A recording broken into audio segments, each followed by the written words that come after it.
اور مہنگائی جتنی ہے ایسے میں آپ کے لیے کوئی اچھی خبر نہیں ہے، اور خبر یہ ہے جی کہ مہنگائی کے مارے عوام کو، اب میں کتنی بار یہ ریپیٹڈ جملہ بولوں، مجھے کہہ کے بھی میں تھک گئی ہوں، لائک نیوز سے لے کے اب مارننگ شو میں بھی جی بتا رہے ہوتے ہیں ہم آپ کو کہ بجلی کی جی قیمتیں بڑھ گئی ہیں، جو بجلی کا فی یونٹ ہے اس میں مزید اضافہ ہو گیا ہے، 5.40 روپے فی یونٹ مہنگی کر دی ہے۔ اب کیا کہنا چاہیے، لمان الحفیظ، اب بجلی کے بل کیا آئیں گے؟ تو اضافہ جی 2022 سے اس کی چوتھی سہمائی ایڈجسٹمنٹ کی مد میں کیا گیا ہے۔ اطلاق، لائف لائن اور کے الیکٹرک صارفین پر نہیں ہوا، کے الیکٹرک ویسے ہی بڑھا دے گا۔ تو خیر، نیپرا کے رکن رفیق شیخ کہتے ہیں دعا کرے اللہ بہتر کرے گا۔ گورنر سندھ کامران ٹسوری کہتے ہیں کہ وزیر اعظم کے سامنے تاجروں نے بجلی کے بل زیادہ آنے کی شکایت کی، تاجروں نے ہاتھ جوڑ کر اپیل کی، 2 گھنٹے بجلی آتی ہے، بل 50 ہزار روپے آتے ہیں، جس پہ وزیر اعظم نے توانائی کے وزیر کو کے الیکٹرک کے نمائندگان سے باز پرس کرنے کی ہدایت کی۔ لیکن آپ کو یاد ہوگا اشفاق، پچھلے دنوں تاجر کہہ رہے تھے ہم بل نہیں دیں گے، احتجاج کر رہے تھے، تاجر کہہ رہے تھے کہ بل نہیں دیں گے، at least they have something in common جس کے اندر وہ آپس میں اتحاد کر کے بات کر سکتے ہیں۔ میں تو یہ کہہ رہا ہوں کہ ویسے بھی پچھلی دفعہ جو بل آیا تھا صدف عبدالجبار، اس میں یونٹ زیادہ تھے، بل نسبتاً کم تھا۔ اس دفعہ یونٹس کم ہیں لیکن بل اتنا اس سے زیادہ ہے۔ یہ لاسٹ منتھ کی میں آپ کو بتا رہا ہوں کہ لاسٹ منتھ جو ٹیکسز ہیں جی وہ ٹیکسز بڑھنے کے بعد یہ حال ہوا ہے نا کہ پچھلی دفعہ بل زیادہ آیا تھا، میں نے اس کے بعد مزید یونٹ کم کیے کہ خرچ کم ہو، لیکن بل اتنا ہی آیا ہے کیونکہ انہوں نے ریٹس بڑھا دیے۔ اتنے یونٹ یوز نہیں کر رہا ہے، اتنے یوٹیلائز نہیں کر رہا ہے یونٹ جتنے کہ وہ ٹیکسز کی مد میں آپ کا جو بجلی کا پورا بل کمبائنڈ ہوتا ہے نا، او ہو۔ تو اب یہ ہے کہ تاجر پریشان ہے اور تاجر نے کہا ہے کہ ہم بل بھی نہیں دیں گے۔ کل ظاہر ہے کہ اس حوالے سے بڑا لاہ عمل بھی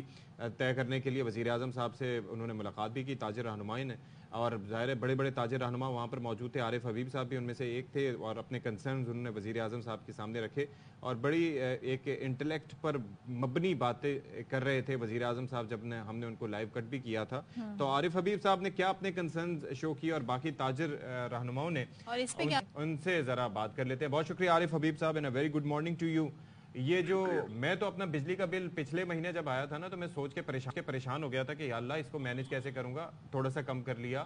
لیکن پھر بھی بل اتنا ہی آیا۔ تو تاجر جو کہ ظاہر ہے کاروبار پورا چلا رہے ہوتے ہیں تو ان کے حالات کیسے ہیں؟ دیکھیے کل جو میٹنگز ہوئی ہیں تو وہ تو ظاہر ہے اسمال اینڈ میڈیم سائز جو انڈسٹریز کے نمائندے ہیں ان کی میٹنگ تھی۔ میں پرسوں شام کو جو انڈسٹریلسٹ کی میٹنگ تھی اس میں شامل تھا، اور اس میں بھی یہ الیکٹریسٹی کی پرائس ہائیک کی جو ہے وہ ڈسکشن ہوئی تھی، اور لوگوں نے اس میں تشویش کا اظہار کیا تھا، کیونکہ ہو یہ رہا ہے کہ ڈی ویلیویشن کی وجہ سے اور کیپیسٹی پیمنٹ کی وجہ سے جو ہے وہ الیکٹریسٹی پروڈکشن کاسٹ جو ہے وہ مسلسل بڑھتی جا رہی ہے۔ اب اس کو کم کرنے کے طریقے، کیونکہ آئی ایم ایف تو یہ کہتی ہے کہ کوئی سبسڈی اس میں جو ہے حکومت نہیں دے سکتی، اور جتنی جو کاسٹ آتی ہے وہ آپ کو ریکور کرنی ہوگی فرام کنزیومرز، اور اس کے لیے جو ہے وہ پھر مسلسل یہ پرائسز جو ہے وہ بڑھائے چلے جا رہے ہیں۔ اس کے دوسرے جو ہے کچھ طریقے ہیں کہ جس کی وجہ سے الیکٹریسٹی کی پرائس کو کم جو ہے وہ کیا جا سکتا ہے۔ فار ایگزامپل اگر وہ اپنی جو اس کی پروڈکشن کی کیپیسٹی کو جو ہے وہ بڑھائیں اور پوری طریقے سے سپلائی کریں تو اس سے کیپیسٹی پیمنٹ میں کمی آئے گی، اور پھر اوور آل لاگت میں جو ہے وہ کمی آئے گی جو یہ پاس آن جو ہے وہ کر سکتے ہیں۔ پھر یہ جو مسلسل روپیہ ڈی ویلیو ہو رہا ہے اس کی وجہ سے بھی جو ہے وہ مشکلات بڑھ رہی ہیں۔ تیسرا یہ ہے کہ انرجی مکس ہوتا ہے،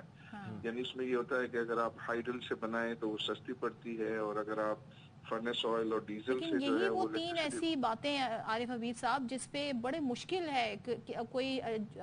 شارٹ ٹرم میں کسی ہم نتیجے پہ پہنچنا یا کاروبار چلانا، لیکن ابھی کیا کریں؟ آپ ہر 15 دن بعد پیٹرول پرائسز بڑھ جاتے ہیں، انرجی بجلی کے پرائسز بڑھ جاتے ہیں، تو وہ جو تاجر بیٹھا ہے خاص طور پہ جو اسمال ٹریڈرز ہیں وہ کیا کریں؟ وہ اپنے کاروبار کو کہاں لے کر جائیں؟ ڈیفینیٹلی ان کے لیے مشکلات ہیں، ٹریڈرز کے لیے بھی مشکلات ہیں، لوگوں کے لیے، عوام کے لیے جو ہے مشکلات ہے، خاص طور پر جو سیلریڈ کلاس ہے ان کے لیے بہت مشکلات ہیں، کیونکہ ان کو پھر اس میں گزارا کرنا، اگر بجلی کا بل ہی اتنا زیادہ آ جائے تو وہ پھر اپنا منتھلی کچن بجٹ جو ہے اس کو پھر مینیج نہیں کر پاتے، بچوں کے اسکول ہیں اور کھانے پینے کی اشیاء ہیں، تو اس کے لیے ڈیفینیٹلی جو ہے وہ مشکلات ہیں۔ اس کے لیے